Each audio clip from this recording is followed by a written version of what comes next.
Hi, I'm Dr. Gary Hoffman of Los Angeles Colon and Rectal Surgical Associates, located in Beverly Hills, California, also at Cedars-Sinai. I want to talk to you today about a topic that's important to me because this is what I do, but a topic that should be important to you. And that topic is screening and diagnosing colon cancer.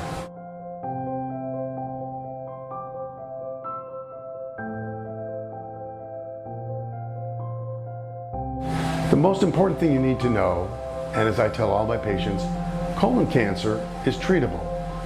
Not by the method you would think, using a robot, a laparoscope, or a scalpel, but it's treatable with common sense. Well, what does that mean?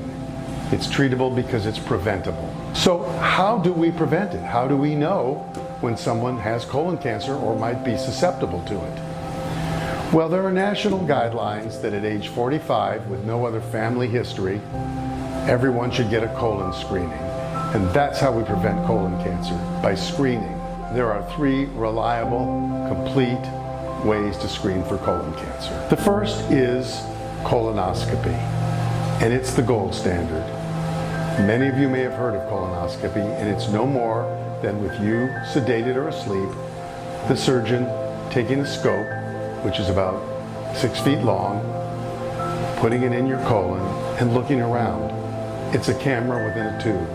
That's a colonoscopy, and the beauty of that is, should you have anything that requires treatment, like a polyp, which could lead to cancer, it can be removed at that time.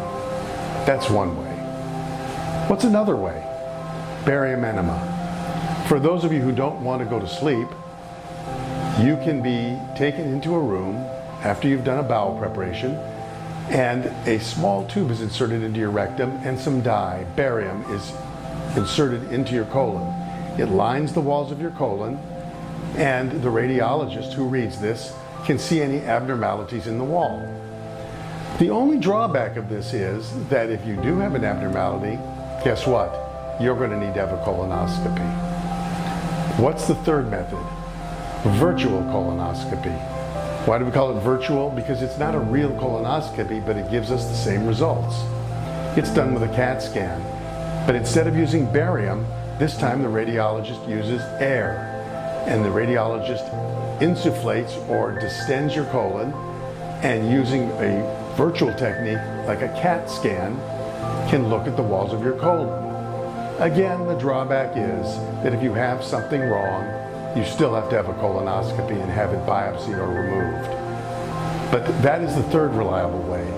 You may have heard of other ways, such as fecal occult blood, or testing for blood in your stool that's microscopic, or flexible sigmoidoscopy, which only looks at about 1/3 of your colon, and various other ways. Cologuard is popular now, but it's not reliable. It gives many false positives, many false negatives, and it's advertised that it can find colon cancer in its early stages. Why would you want to wait to find colon cancer when it's in its early stages, when you can prevent it and find the different things that lead up to colon cancer?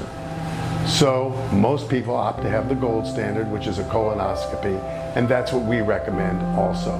However, we're flexible and know that if a patient doesn't want to have a colonoscopy, doesn't want that kind of sedation, we can use the other techniques. But again, the way to go is with a colonoscopy.